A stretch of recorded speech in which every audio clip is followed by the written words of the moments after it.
derecho a la salud y nueva constitución, y lo que les quería decir, bueno, lo primero que deberíamos preguntar es por qué una nueva constitución.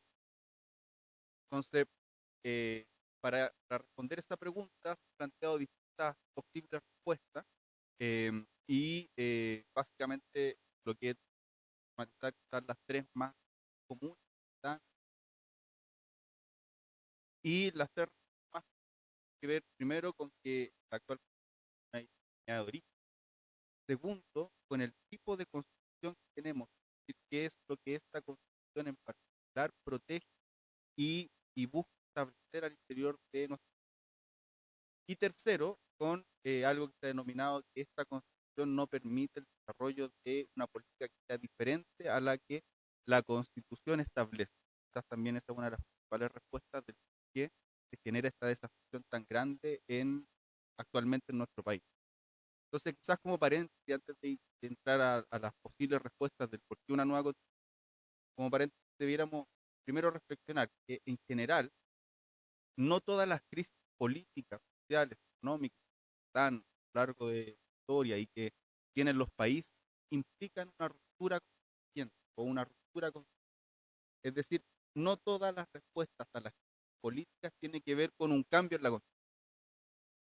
Entonces, lo que tenemos que preguntarnos es por qué en nuestra crisis política y social que hemos vivido en este último mes, sí es necesario un cambio en la constitución, porque están absolutamente ligadas. De hecho, al comienzo de la movilización social, si bien aparecían propuestas, o sea, eh, demandas que eran bastante puntuales, estas demandas fueron, por así decirlo, escalando, y en algún momento se hizo el link de que estas demandas eran imposibles de realizarse al interior del marco constitucional, y como eran imposibles de realizarse al interior del marco constitucional, lo que se quería era cambiar la constitución. Entonces, como les decía, lo primero es, no todas las crisis políticas son crisis constitucionales, y de hecho eso es una de las particularidades de esta crisis política. Y lo segundo es que eh, cuando hay una crisis que es de índole constitucional, efectivamente la forma de resolverlo es con una nueva constitución, es decir, un nuevo pacto social que realiza una nueva constitución. Eh, hay crisis, o mejor, hay rupturas constituyentes que han implicado esto a lo largo de la historia de la humanidad, muchísimo. Entonces, esto también es lo primero. Las rupturas constituyentes a lo largo de la humanidad eh, pueden contar en cientos, cientos de hecho podemos decir que desde 1947 hasta ahora hay un sinnúmero de rupturas constituyentes, de las cuales alrededor de 60 han implicado una nueva constitución en los distintos países. Y de esas 60, alrededor de 30 se han realizado vía asamblea constituyente. Es decir, eh, las rupturas constituyentes son algo que ocurren, ¿ya? No es algo solo, por así decirlo, que nos está ocurriendo a nosotros hoy por hoy, y ocurren en países de muy distintos signos. Entonces, por ejemplo, yo puse 1947 porque es como para no ir a la Revolución Francesa, que es la clásica ruptura constituyente que todos conocemos. Eh, eh, y 1947 es, fondo, después de la segunda mitad del siglo XX, y la primera ruptura que inaugura con eso es Italia. Y Italia hizo cambios de su constitución a través de una asamblea constituyente, ¿ya? Y de ahí tenemos Portugal, de ahí tenemos Sudáfrica en el 96, tenemos Colombia en el 91, tenemos toda la primavera árabe, se realizó con cambios de su constitución desde el 2014 en adelante, se inaugura con Túnez. Y tenemos Islandia en el 2010, es decir, hay una gran cantidad de ejemplos que dan cuenta de estas crisis que no se pueden resolver solo a través de la institucionalidad, porque son más profundas que eso y requieren refundar la institucionalidad y requieren de una nueva constitución, que es un poco lo que nos está ocurriendo hoy por hoy. Entonces, ¿por qué una nueva constitución? Y como les decía, hay tres ideas. Primero, una ilegitimidad de origen. Y todos sabemos que la actual constitución fue hecha en dictadura, y al ser hecha en dictadura, básicamente tiene ese pecado original de que no nos sentimos representados por una constitución que se hizo entre cuatro paredes en dictadura por una comisión designada por el Estado. ¿Ya? Sin embargo, hay otros ejemplos de constituciones que se han hecho en dictadura, ¿ya? Y que posteriormente han sido apropiadas por el proceso democrático. Entonces, de hecho, un ejemplo es la constitución anterior que nosotros teníamos, la de 1920. La de 1925 también fue una constitución hecha en dictadura, ¿ya? Que sin embargo, por el tipo de constitución que era, no fue un obstáculo para las reformas políticos, sociales que se fueron desarrollando después en nuestro país, ¿ya? Y de hecho, si nosotros revisamos la historia, la constitución de 1925 no era un tema en la discusión política ni en el gobierno de Frei ni en el gobierno de Salvador Allende, ¿ya? Y las transformaciones que se buscaron realizar en esos gobiernos, que fueron quizás los más transformadores de la historia del siglo XX en Chile, se hicieron en el marco de una constitución ilegítima de origen, ¿ya? Entonces, si bien efectivamente la legitimidad de origen es un problema que se acrecienta por el segundo punto y tiene que ver con el tipo de constitución que nosotros tenemos, ¿ya? Y el tipo de constitución que nosotros tenemos, lo han dicho un par de constitucionalistas y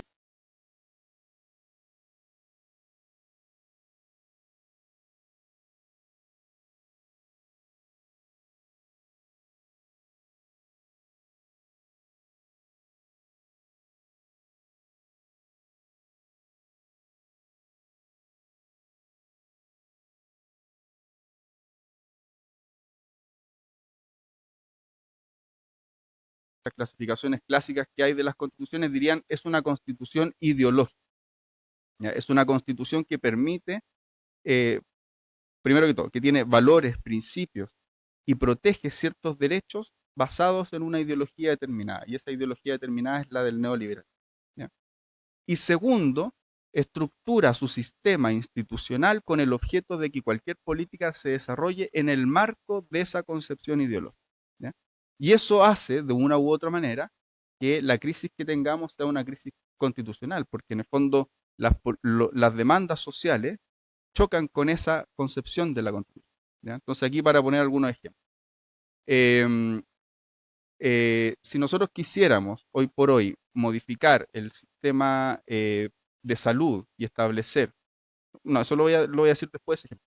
Si nosotros quisiéramos establecer la negociación colectiva ramal, ¿ya? Que es algo que en general a nivel mundial se discute en la legislación ordinaria, es decir, una discusión de ley que se establece si en el Código del Trabajo uno ve la extensión o no de la negociación colectiva.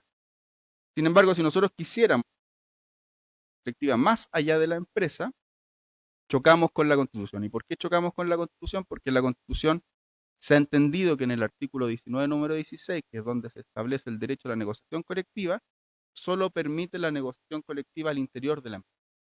Entonces, para que usted pueda establecer una negociación colectiva más allá de la empresa, requiere reformar la Constitución, ¿ya?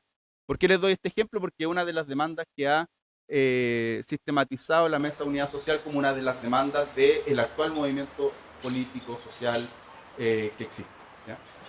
Vamos a otra demanda. Si nosotros quisiéramos establecer el derecho a la huelga de todos los funcionarios públicos, tocamos nuevamente con la Constitución porque la Constitución expresamente prohíbe el derecho a huelga de los funcionarios públicos. Si nosotros quisiéramos eh, buscar una solución al problema del agua en nuestro país, chocamos con la Constitución porque la Constitución tiene una triple protección a los derechos de agua que tienen los privados, ¿ya?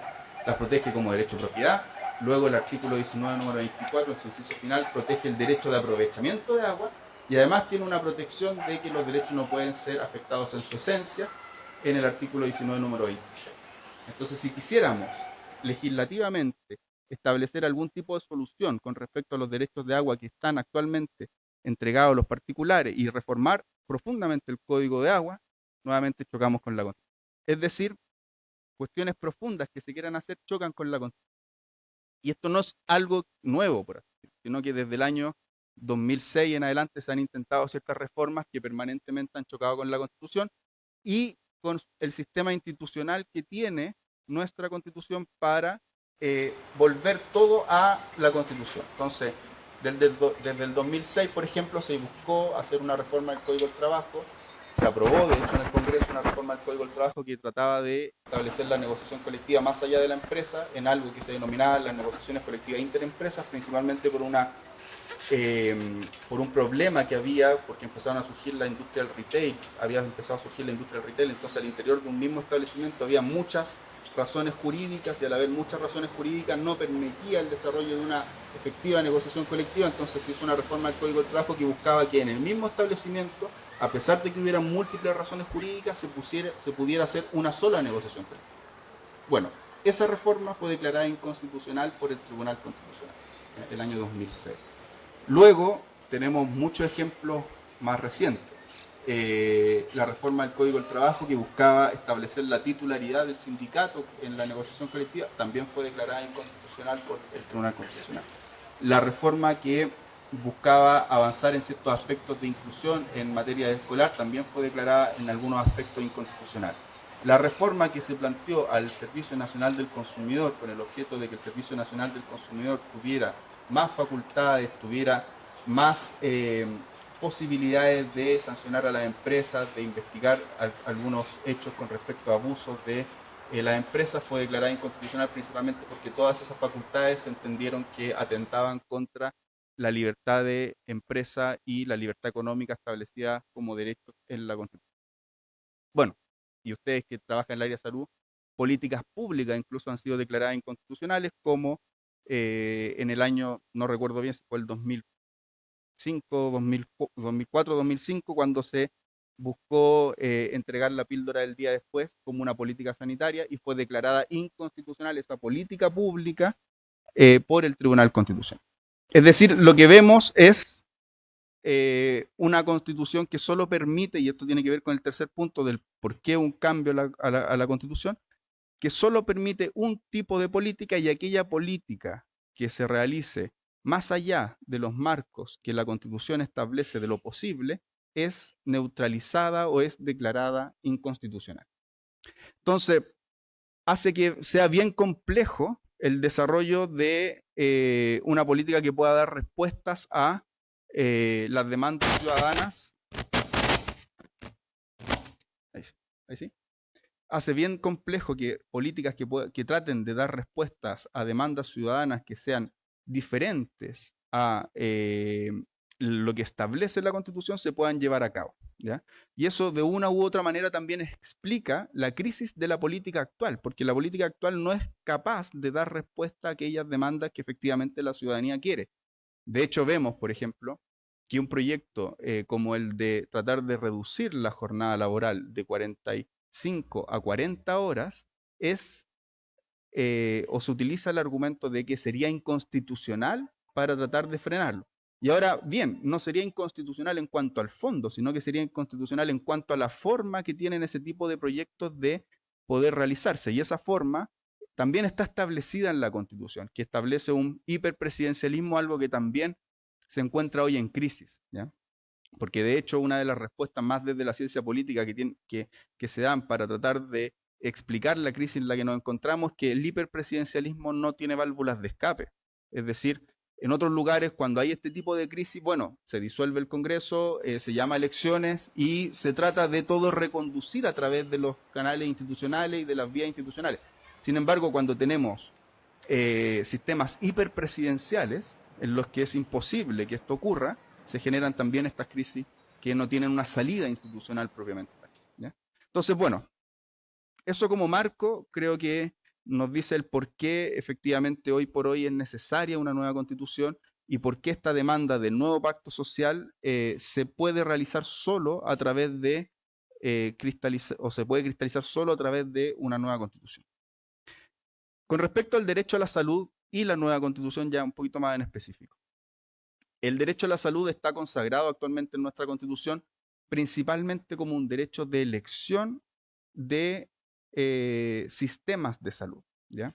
No está el derecho a la salud propiamente tal como un bien social, sino que se encuentra establecido en la Constitución como un derecho o una libertad de elección, ¿ya? Lo segundo es que se encuentra en el marco de una concepción constitucional que tiene que ver con lo que se ha denominado el principio de subsidiariedad. ¿Qué es lo que significa esto? En el artículo primero está consagrado esta idea o este principio de subsidiariedad, que lo que señala es que el Estado va a actuar siempre y cuando los privados o los grupos intermedios no puedan realizar alguna actividad, ¿ya? Entonces se entiende que el rol del Estado es subsidiario, es decir, es un rol secundario y solo en aquellos casos en que los privados o los grupos intermedios no puedan realizarlo, ¿ya? Y esto ha inundado la relación del Estado con la sociedad, ¿ya? ¿En qué sentido lo ha inundado? Tenemos que desde el año 80 no se ha creado ninguna empresa pública en Chile, ¿ya? Todas las empresas públicas que tiene nuestro país son previos a la actual constitución, ¿ya?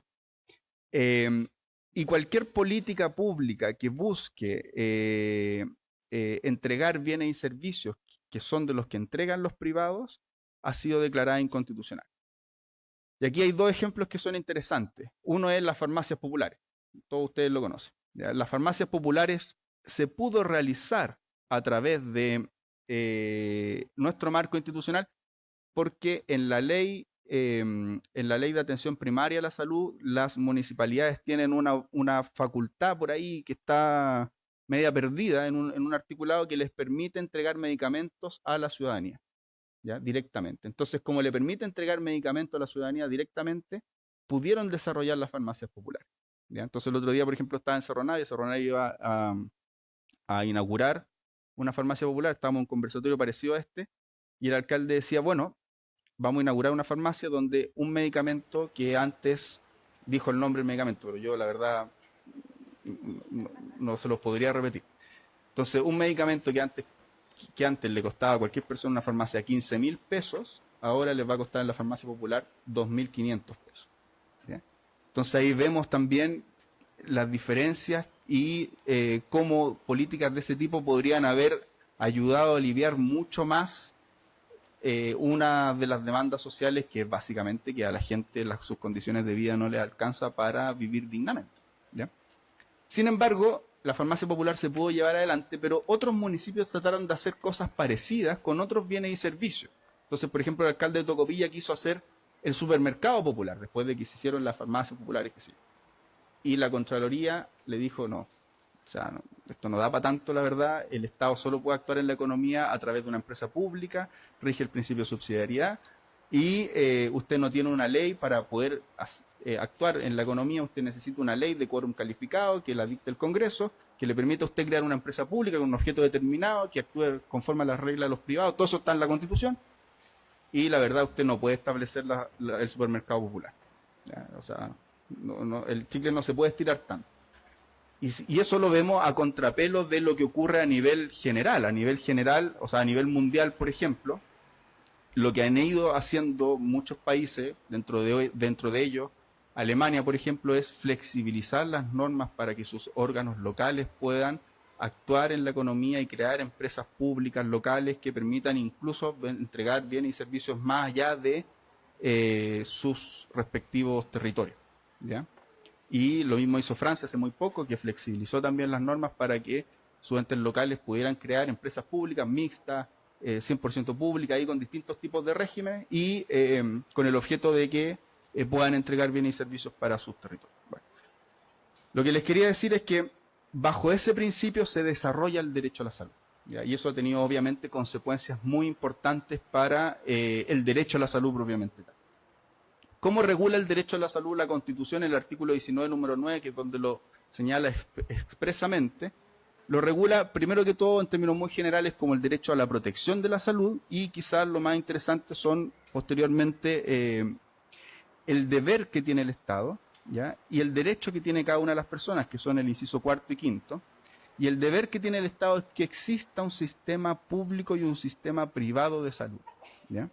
Es decir, esta protección de la salud se desarrolla bajo un deber por parte del Estado de que existan ambos sistemas, ¿ya? Y finalmente, el inciso final del artículo 19 señala que cada persona tiene derecho a escoger un sistema de salud, ya sea el público o el privado. Es decir, el artículo 19, número 9, establece, primero, un deber por parte del Estado de que existan estos dos sistemas, ¿ya? Y le da un derecho de elección a las personas, por eso es más una libertad que un derecho social. Pero asimismo tiene un subtexto que significa que usted sí tiene derecho a algo en materia de salud. Y el derecho que tiene es a escoger un sistema de salud, ¿ya? Y ese sistema de salud tiene que ser público o privado. Entonces, Cuando la ciudadanía solicita, como dentro de sus demandas, no más AFP, no más ISAPRES, por así decirlo, también plantean. Si nosotros quisiéramos traducir eso en el marco actual de la Constitución, solo podríamos traducirlo en mejorar el sistema público y mejorar las reglas del sistema privado. Pero en ningún caso lo podríamos traducir, por ejemplo, como ocurre en Inglaterra, de que exista un sistema público de salud y seguros complementarios en materia de salud, ¿ya? Que no es lo mismo que exista un sistema privado de salud, ¿ya? Entonces, eso no lo podríamos hacer porque el marco constitucional a usted le dice y le da un derecho, nos da un derecho a todos nosotros de que exista un sistema privado de salud, ¿ya? Es decir, perpetúa la existencia de un sistema privado. Yo no estoy diciendo que tengamos que transitar a un sistema público con seguros como el de Inglaterra. Lo que estoy diciendo es, si nosotros quisiéramos dar esa discusión, no la podríamos desarrollar en el actual marco constitucional, ¿ya? Y vemos nuevamente cómo la discusión que se puede desarrollar es acotada a una forma de entender las cosas, y esa forma de entender las cosas tiene que ver con un sistema neoliberal de protección de estos bienes básicos de cada uno de nosotros. En contraste, ¿cómo regulan, por ejemplo, el derecho a la salud los pactos internacionales en materia de derechos humanos? ¿Ya? Entonces aquí tienen ustedes el protocolo San Salvador.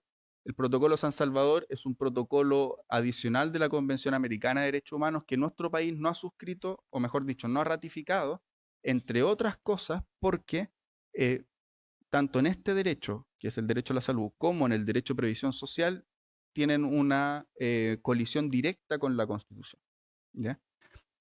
¿Cómo regula el protocolo San Salvador?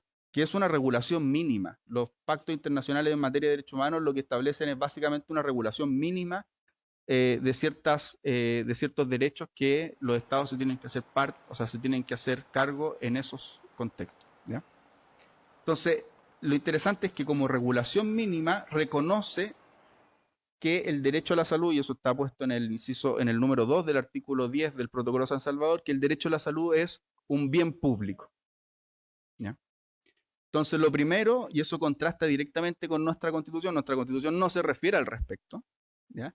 Y más que todo uno podría entender que nuestra Constitución dice lo contrario, dice la salud es una libertad, y esa libertad es una libertad de elección, ¿ya? Pero no categoriza qué es la salud como bien, a diferencia del Protocolo de San Salvador que dice la salud es un bien público y los estados se tienen que hacer cargo de este como tal, es decir, es un bien en el cual rige, por así decirlo, el principio de que es un bien de todos nosotros, ¿ya? El Protocolo de San Salvador es de finales de los 70, ¿ya? O sea, además es un protocolo antiguo, ¿ya? Y que nosotros no hemos ratificado, lo tenemos suscrito, pero no ratificado básicamente porque colisiona directamente en el derecho a la salud y en el derecho de previsión social. Nuevamente también la previsión social la reconoce como un bien público. El derecho a previsión que nosotros tenemos establecido en nuestra Constitución, más que todo como seguridad social, también es un derecho de libertad, ¿ya? Una libertad de elección. Entonces, nuevamente, si se establece que el derecho de previsión social es un bien público y que el Estado tiene obligaciones básicas, choca directamente con nuestro sistema previsional, ¿ya? Y que ese es otro gran tema, en el fondo, y otra de las grandes demandas de la ciudadanía. Es decir, el no más AFP se traduce en la existencia de un sistema, al menos de que exista un sistema mixto, ¿ya? Al menos de que exista un sistema mixto. Pero bueno, siguiendo con el derecho a la salud. Primero lo categoriza como un bien público, del cual el Estado se tiene que hacer cargo principalmente de resguardar. Y luego, en el número 2 de las letras A a la F, establece obligaciones específicas para el Estado de cómo tiene que resguardar este bien público. Y aquí vemos cuestiones que son bien interesantes o bien importantes que efectivamente dan cuenta de un cambio absolutamente de paradigma con respecto a cómo lo trata nuestra Constitución. Entonces, dice, por ejemplo, la atención primaria de salud, entendiendo como tal la asistencia sanitaria esencial puesta al alcance de todos los individuos y familiares de la comunidad. Algo que nosotros tenemos en la ley de atención primaria, pero tampoco con esta fuerza, ¿ya? La extensión de los beneficios de los servicios de salud a todos los individuos que se encuentran en la jurisdicción del Estado, ¿ya? la total inmunización contra las principales enfermedades infecciosas, la prevención y el tratamiento de las enfermedades endémicas, profesionales y de otra índole, la educación a la población sobre prevención y tratamiento de los problemas de salud, y finalmente la satisfacción de las necesidades de salud de los grupos de más alto riesgo que por sus condiciones de pobreza sean más vulnerables. Estas son las obligaciones mínimas que tienen los estados y además que se entiende que son, por así decirlo, el puntapié de inicio de la concepción de la salud como un bien público. ¿Ya? Cerrando ese tema, ¿cuál ha sido el camino que se está pensando para la nueva constitución? Y aquí muy breve, porque me imagino que es algo que vamos a conversar más. Básicamente se está planteando cuatro etapas. Esto es relevante en lo siguiente, que una de las cosas que nos ha dejado el estudio de los procesos constituyentes a nivel comparado es que los procesos constituyentes siempre tienen tres etapas. ¿Ya? La ruptura constituyente, el proceso constituyente propiamente tal, es decir, el proceso a través del cual se empieza a elaborar una nueva constitución, y la nueva constitución. ¿Ya? No todos los procesos constituyentes son exitosos en la medida en que no todos los procesos constituyentes llegan a el término de una nueva constitución. Y eso también tenemos que ser súper conscientes de eso. ¿Ya? En todos los procesos constituyentes, como lo que está en disputa es las normas básicas que van a regirnos como sociedad, y que generalmente esas normas básicas que queremos que nos rijan como sociedad pugnan con el orden anterior, son procesos altamente políticos, pero además son procesos altamente difíciles de llevar por los países y las sociedades. ¿Ya? Entonces eso también nos ha enseñado, por así decirlo, la historia de los procesos constituyentes. Pensemos en cuáles han sido las principales rupturas constituyentes. Las principales rupturas constituyentes tienen que ver con la ruptura con la monarquía, que es la ruptura francesa en 1791, con la Constitución de 1791 en Francia, la ruptura de las independencias, ¿ya?, políticas, y ahí está la ruptura en 1767 de Estados Unidos con Inglaterra, y luego todas las rupturas de la independencia política en América Latina, ¿ya? Las rupturas con un orden social desigual, ¿ya? Y ahí quizá una de las principales es la ruptura constituyente que se generó en México en 1917, después de la Revolución Mexicana, que originó la Asamblea Constituyente de Aguascalientes en 1916 y dio la nueva Constitución Mexicana que le rige hasta hoy día, que es la Constitución de México de 1917, y que producto de un nuevo sujeto político que emerge, que son los trabajadores, es la primera constitución del mundo que establece derechos sociales en su constitución, ¿ya? Y luego tenemos una serie de otras rupturas del 47 en adelante que están dadas por la Segunda Guerra Mundial y que además están dadas también con los procesos de liberación nacional en África, que están dadas con los procesos de los países que salieron de la órbita socialista en la Europa del Este, que están dadas con el término de la dictadura en América Latina principalmente, o los términos de la dictadura también en Europa, como por ejemplo Portugal. Es decir, son procesos complejos, que eso es lo que quiero decir. Y son procesos que, además de ser complejos, sus rupturas son con el orden anterior, ¿ya?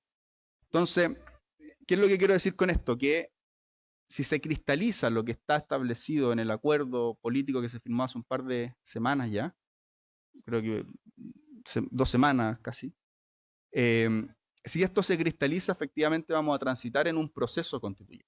Y podríamos decir, si se cristaliza, habremos dejado la ruptura constituyente y vamos a comenzar el proceso constituyente. Y el proceso constituyente está ideado con 3 fases. Primero, un plebiscito de entrada en abril, en el cual se le pregunta a la ciudadanía si quiere una nueva constitución o no, y cuál es el mecanismo para establecer esa nueva constitución, ya sea una convención mixta o una convención constitucional.